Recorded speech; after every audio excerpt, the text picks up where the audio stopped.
Hey gang, we are in Galveston, Texas today on this beautiful sunny day. It's February 9th on a Thursday, continuing our trip here. Everything's going pretty smooth and we're at Evergreen Cemetery. And we're here to visit someone very interesting that was part of the thousands that were part of this disaster that happened in the year 1900, where Galveston was pretty much washed away. It was a pretty big hurricane, and it stands as the most disastrous, the biggest disaster in the United States in history, even to this day. There were anywhere between 6,000 to 8,000 to 12,000 people killed. There's no real count. 20,000 to 30,000 injured, and this storm would just continue up into the belly of the Midwest and take people along with it. East Coast, we'll talk about it. Well, let's take a walk. We'll walk to this man's grave, and I'll tell you the story about him and the famous disaster, the famous flood of 1900. Interesting cemetery here. If you look to the left, there's like a dividing road right over there, and we're going to walk along this. Well, we're going to thread our way along the sidewalk and see what we see along the way as I tell you this story. So, yeah, it was a pretty bad event. September 8th, 1900 is when it hit. There was a meteorologist that was working here. His name was Klein. He was the chief meteorologist of Galveston, and he was with the U.S. Weather Bureau. He was on the island establishing a weather station here. It was back in 1891 that he was writing articles, and there was an article then that he had said, oh, the hurricane, it'll never damage this island, no matter what. He thought that the notion of something destroying this island would be a crazy idea. He would come to regret those words.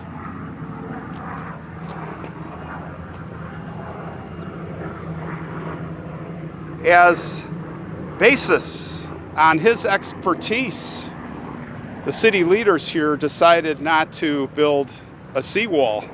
They decided to not change the dynamics of the land and where everything sat in any way. They really didn't take any precautions. Well, a storm of storms was on its way, and it just crossed over Cuba. Of course, in those days, they really didn't have much in the way of knowing ahead of time. Now, interestingly, Isaac Klein did notice the day before the rising winds and the water levels, and he did issue a weather warning. Now, whether people took it serious or not remained to be seen. Well, people probably didn't take it very seriously. In those days, you would hoist a flag. It signified the major storm or hurricane is coming. He has to be commended. At least he tried. In fact, you need to get permission from Washington, D.C. before you do something like that, and he wasn't waiting. He did it without permission.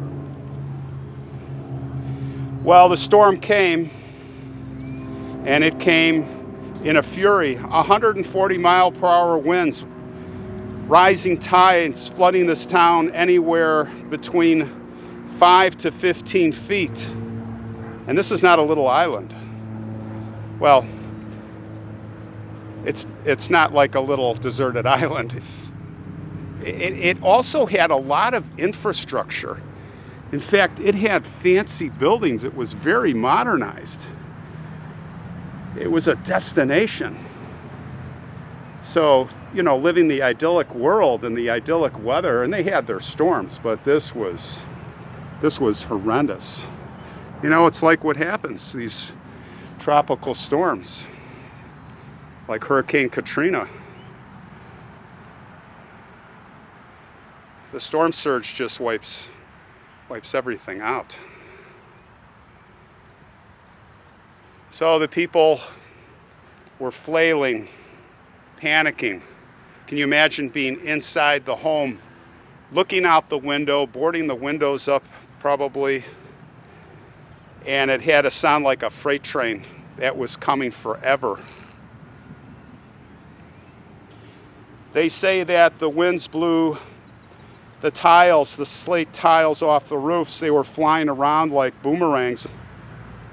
Home after home was being swept right off their foundations and into the ocean. There was an orphanage on the beach, children. And there was a very sad story among all the sad stories. The nuns there, they were brave. They gathered all the children up. They went to the girls' dormitory. It was newer than the boys, so they picked it, thought it would be safer. And unfortunately, it wouldn't matter, because as they watched the boys' dormitory wash away into the ocean, they themselves, the building was coming down. They went to the second floor. They tied themselves together with clothesline as the building was being lifted off its foundation. Same time, the roof collapsed. 10 nuns and some 90 orphans were killed almost instantly. There would be only 3 children that would survive that horrific event. And all those bodies, along with the rest, swept out into the ocean.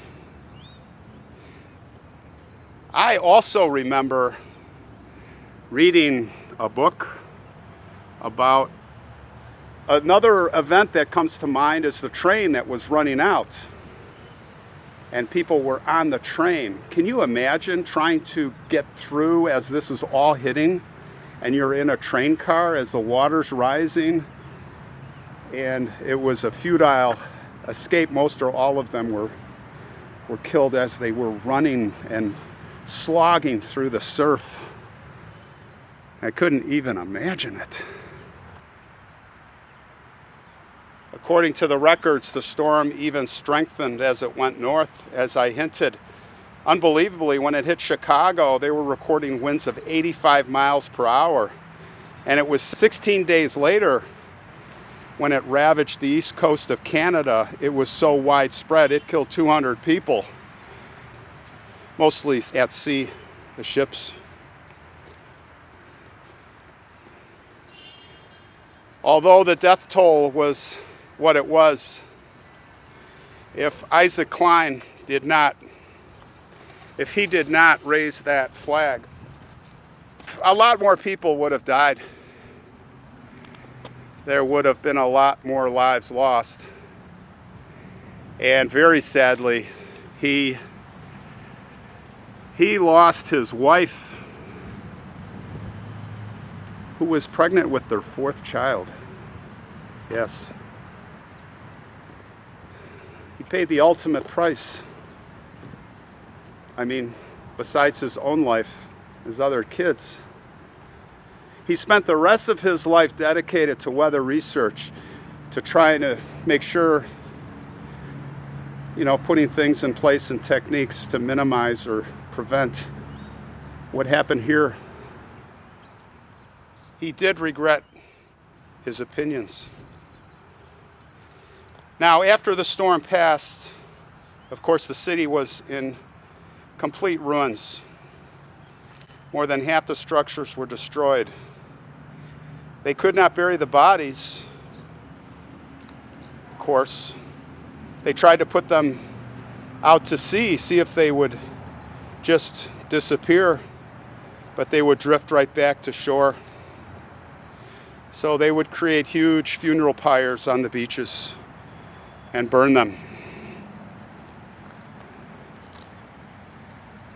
In 1910, in an amazing demonstration of superior engineering, it would take that long, but they would complete the building of a massive seawall. And in the process, they would also literally raise the height of this whole island itself.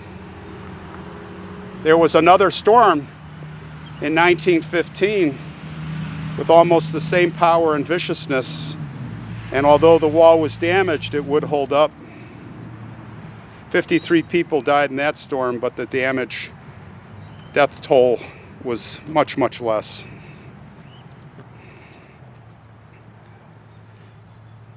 The man whose grave we're walking to was one of those people that had to ride out the storm that did survive. He didn't survive much longer. He was the one who designed and built the lighthouse here, and he would be in there riding out the storm. His name was Charles DeWitt Anderson.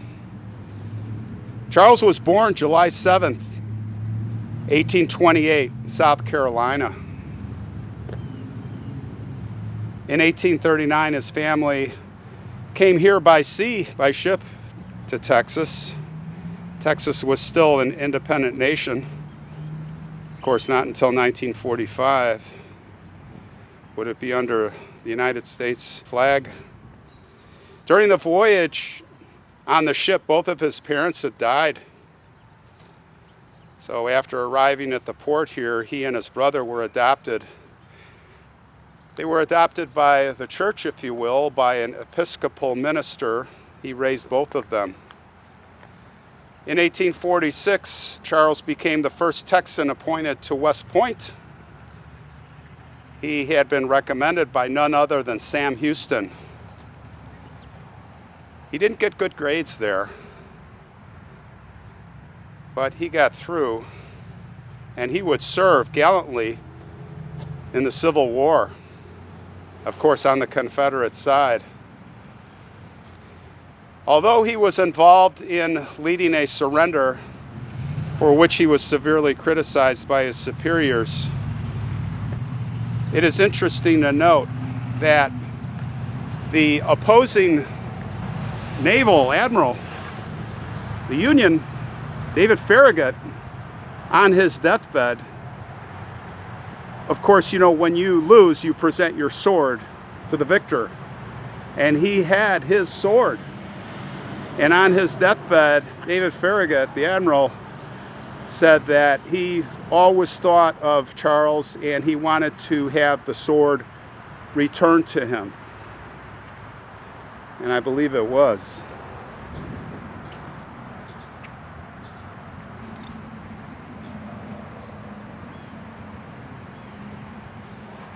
Well, as I said, Charles rode out that storm within the lighthouse.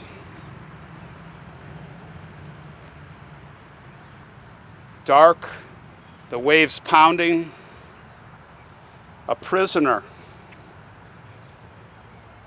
You know, I have to try to imagine what it was like, just try to think, imagine what it must have been like to be in there. Again, like I said, a freight train, like roaring for hours and hours, day or two, whatever it took for the storm to ride through. And you're in there wondering every second, every minute, is this thing going to just come down around me? Very brave. Well, you don't really have a choice. I mean, you talk about terrible. It's a beautiful place here. They have these corridors that you can walk.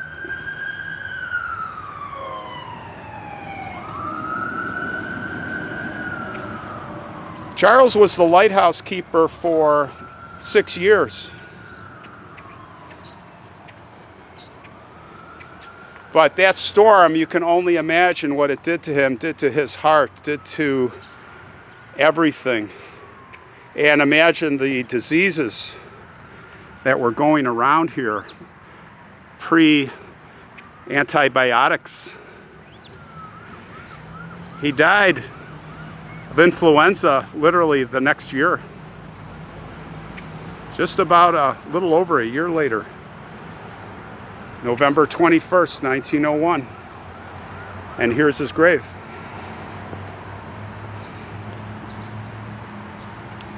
Colonel Charles D. Anderson. There you see the inscriptions.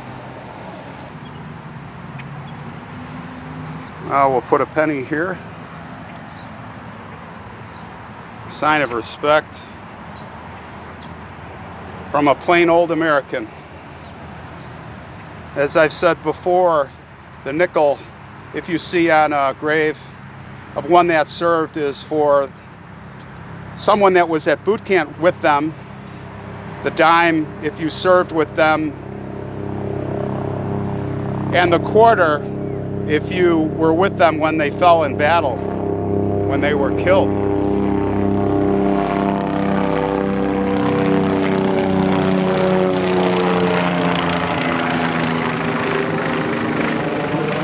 Rest in peace, Charles D. Anderson.